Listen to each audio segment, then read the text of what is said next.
Posible raw maharap sa kasong paglabag sa karapatang pantao si Davao City Vice Mayor Rodrigo Duterte matapos siyang panguyain umano ng papel ang isang suspect.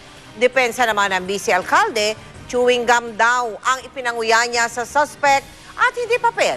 Nakatutok si Cesar Apolinario. Nitong Lunes ng gabi nagkaharap sa Talomo Police Station sina Davao City Vice Mayor Rodrigo Duterte at Manolito Gavas. Ang akusasyon kay Gavas, naniningil daw ito ng upa sa lupang hindi naman pala sa kanya. Leader daw si Gavas sa mga informal settlers sa Victoria Village sa barangay Mamtina, Amplaya, Davao City. Inaresto ng mga pulis si Gavas, nakuha sa kanya ang mga peking titulo raw ng lupa na inaangkin niya. Maya-maya nakita na lang sa video na may nginunguya na si Gavas. Kano sa mga mahilis ng papel, Pinanindigan ni Gavas na may karapatan siyang okupahan ang bakanting loteng gusto niya bilang veterano ng World War II. Itinanggi ng Vice Mayor ang mga ulat na pinakain niya ng papel si Gavas. no. Pagtog chewing gum, harag. Sapaw na. Humot man ng mint po na. Napabuntong hininga na lang si CHR Chair Eta Rosales sa napanood na video. Kung mapapatunayan daw na pinakain ng Vice Mayor ng papel si Gavas, maaaring paglabag daw ito sa Article 11 ng Revised Penal Code kung saan sinasabi na public office is a public trust.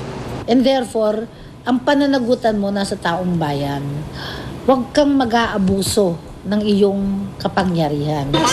Pwede rin daw maharap sa kasong paglabag sa karapatang pantao ang vice-alkalde. Parang law of the jungle. He reminds me of the jungle na walang batas, walang karapatan ang sino mang opisyal na bastusin, insultuhin at saka i-violate yung dignidad ng isang tao. Aalamin naman daw ng DILG ang insidenteng ito. Mas mainam na makuha namin yung kabuuan bago po namin bigyan ng komento o pagpasya. Mainam siguro kung sino man yung nagrabyado, magpaabot ho ng kaulukulang reklamo para may pagbabasihan kami ng investigasyon.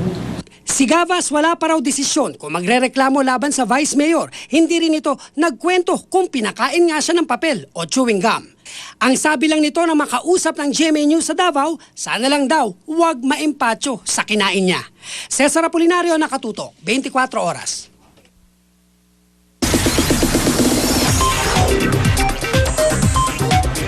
Chika Minute! Dinagsa ng fans at celebrities ang kauna-unahang concert ni Nicki Minaj dito sa bansa.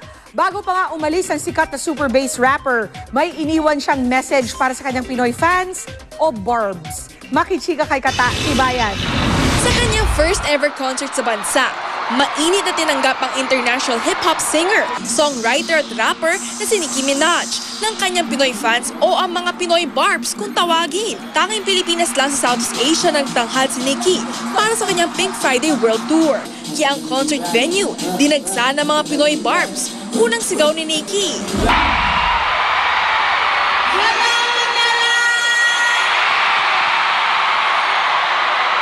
All out ang naging performance ng singer. Ilan sa kinanta ni Nicki ay ang rap song niya na Beast in the Trap.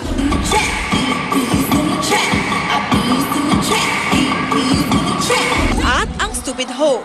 Ang mga Pinoy Barbs, hindi magkamayaw at todo hiyawan sa all-out party, kasabay ng hip-hop beat ng international hit singer. Nakisaya rin sa concert ang ilang celebrities, tulad ng Kapuso host na sina Team Yap at Raymond Gutierrez, Bubbles Paraiso, comedian Mikey Bustos, Sab Magolona, Danica Magpantay at maging si Congresswoman Lani Mercado. Una na dito, sa ginanap na press conference Miyerkules ng hapon, humanga si Nicki sa Kapuso singer-actress na si Francesca Farr, na on the spot ay nag-rap ng hit song ni Nicki na Super Bass. Come on, everybody! Boom, boom, boom, boom, let's go! boom, bass. Get that super bass. Boom, boom, boom, boom, boom, boom, bass.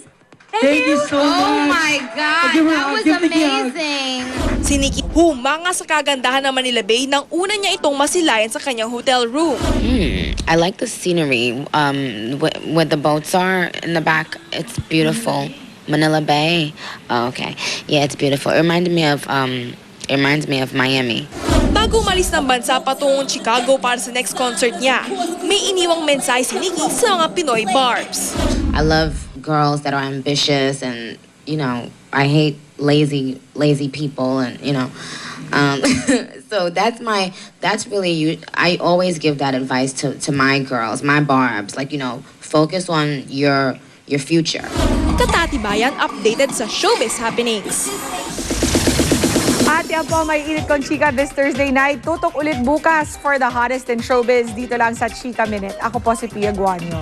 Mel, Mike? Salamat, Pia. At yan po ang mga balitang aming tinutukan sa nakalipas sa 24 oras. Maraming salamat sa inyong pagtitiwala.